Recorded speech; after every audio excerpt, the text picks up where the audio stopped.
नमस्कार। बिहार 24 सच से सामना देख रहे सभी दर्शकों का अभिनंदन। मैं हूं कन्हैया ठाकुर। अभी मैं झंझारपुर रेलवे जंक्शन पर रेलवे ट्रैक पर खड़ा हूं। आप मेरे पीछे देख सकते हैं क्षेत्र के विधायक माननीय नीतीश मिश्रा जी, पूर्व मंत्री, झंझारपुर के विधायक हैं। यहाँ रेलवे स्टेशन के पास कैथनिया गुमती के पास लगातार पानी रहती है और जल निकासी की समस्या एक नासुर बन गई है। यूँ तो रेलवे का जितना भी अंडरपास है वो सारा जल निकासी के लिए परेशानी उत्पन्न कर रहा है और सबसे ज़्यादा परेशानी यहाँ उत्पन्न हो रही है। नगर परिषद के द्वारा जल निकासी के लिए उसे बीच बीच में पानी को निकाल करके फेंका जाता है, लेकिन 2 दिन के बाद वही स्थिति हो जाती है। आज रेलवे के अधिकारियों के साथ पूर्व मंत्री नीतीश मिश्रा जल निकासी के लिए रेलवे लाइन पर टहलते हुए और स्थिति को देखते कि जल आखिर जाएगी कहाँ, बाद में समस्या नहीं हो और लोगों को सहूलियत हो, इसके लिए उन्होंने गंभीर पहल के लिए रेलवे अधिकारियों से बातचीत शुरू की है। आप देख सकते हैं इसी रेलवे ट्रैक पर वो कैथनिया गुमती रेलवे जंक्शन से पैदल चलकर यहाँ तक पहुँचे हैं। रेल अधिकारियों के साथ अंतिम बिंदु पर आकर के बात कर रहे हैं। मैं उनसे यह भी जानना चाहूँगा, कुछ ही देर में देखते हैं कि किस प्रकार वो अंततः क्या बात किए। हमारे पीछे झंझारपुर रेलवे जंक्शन है। कैमरामैन दिखा सकते हैं जो जंक्शन से कितनी दूर ये पैदल आकर के यहाँ पर पहुँचे हैं। इनके साथ प्रखंड विकास पदाधिकारी विनोद आनंद के अलावा स्थानीय लोग जमे हैं। रेल के अधिकारियों के साथ बातचीत हो रही है और इस बातचीत में आपको ये पता लगेगा कि आखिर निदान क्या आती है। उम्मीद करते हैं कि कैथनिया गुमती पर लगने वाले नासुर बन चुके जल जमाव पर एक गंभीर पहल आज होगी और लोगों को निजात मिलेगा। कुछ महिलाओं का कहना था कि अगल बगल के होटलों से पानी जमा होती है जो यहाँ पहुँचती है। मैं नीतीश मिश्रा जी से भी बात करने की कोशिश करता हूँ कि आखिर उन्होंने क्या सोल्यूशन निकाला है। रेलवे अधिकारियों की भी जानकारी लेने की कोशिश करता हूँ। सर, कैथनिया अंडरपास पर रेलवे अधिकारियों के साथ आपका आज निरीक्षण हुआ, क्या कुछ संभावनाएं आम लोगों की सुविधा के लिए हुई है? देखिए, एक ये समझना पड़ेगा कि आमान परिवर्तन के कार्य संपन्न होने के बाद लगातार कुछ ना कुछ परेशानियां आ रही हैं सामने। अभी हम लोग झंझारपुर आरएस क्षेत्र के जल जमाव के विषय पे भी लगातार प्रयास कर ही रहे थे और कैथनिया अंडरपास में आप देखेंगे कि लगातार बारिश नहीं होने के बाद भी अंडरपास में जल जमाव की स्थिति रहती है और आमजन को आने जाने में काफ़ी परेशानी होती है, खासतौर से महिलाओं और बच्चियों को। और अभी तो 2-3 दिन पूर्व कुछ बच्चियां उधर से जा रही थी, उनको वो गिर भी गई, कठिनाई हो रही थी। तो हमने यही कोशिश की कि रेलवे वालों से जब हमने बात किया तो डीआरएम समस्तीपुर के द्वारा ये बताया गया कि ये सिविल प्रशासन का कार्य है, रेलवे को जो कार्य करना था रेलवे ने कर दिया।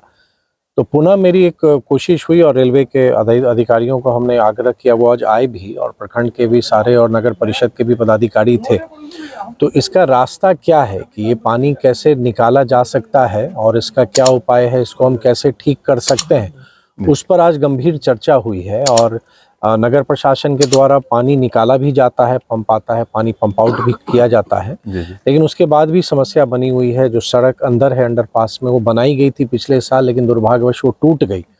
उसका पुनर्निर्माण हो और साथ ही इसका अस्थायी निदान क्या हो सकता है, तो उस पर आज हम लोगों ने विभिन्न जो उसके ऑप्शंस हैं, जो पहलू हैं, उस पर हम लोगों ने चर्चा किया है। एक कार्य योजना बनानी है। अब देखते हैं आने वाले समय में, मुझको विश्वास है कि उसका रास्ता कुछ निकलेगा। नगर परिषद के द्वारा पानी तो निकासी हो रही है, लेकिन स्थानीय लोगों का भी कहना है, अगल बगल के बहुत सारे संस्थान के जल वहाँ जाते हैं, पैदल लोगों को दिक्कत होती है। उस पर भी कुछ बनी है साइड से कुछ पैदल यात्रियों के लिए? नहीं, देखिए, एक तो क्योंकि जो अंडरपास की जो चौड़ाई है जी सर, तो हमको उसको ये भी देखना है कि गाड़ी के आने जाने में उसमें कोई कठिनाई नहीं हो। जी।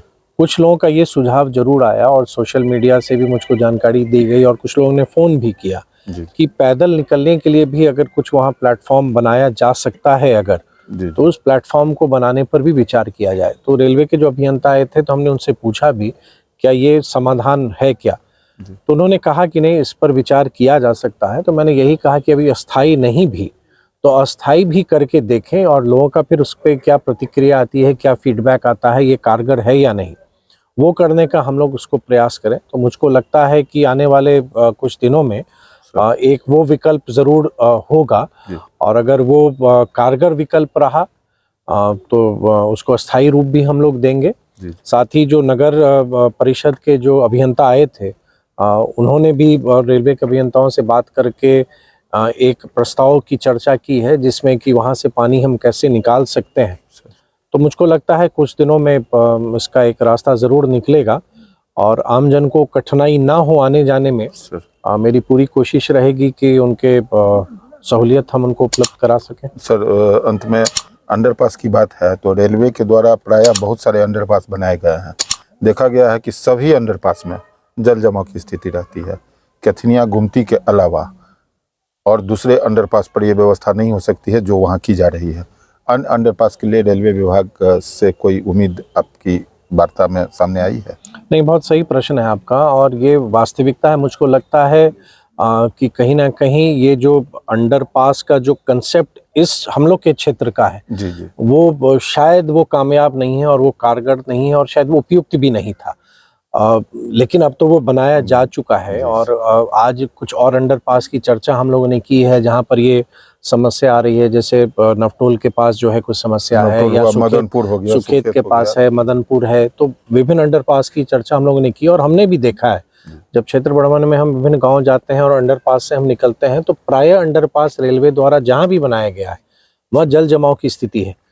आज मुझको ये जानकारी जरूर उन लोगों ने दी है कि जहां भी अंडरपास है उन लोग प्लान कर रहे हैं, रेलवे के प्लान में संभवतः अब ये उसको शामिल करेंगे कि अंडरपास का जो पानी है उसको ड्रेन कैसे करें, या वहाँ पर एक कोई व्यवस्था करें, या सम्प की ही व्यवस्था करें, या ड्रेन उसको बेहतर करें।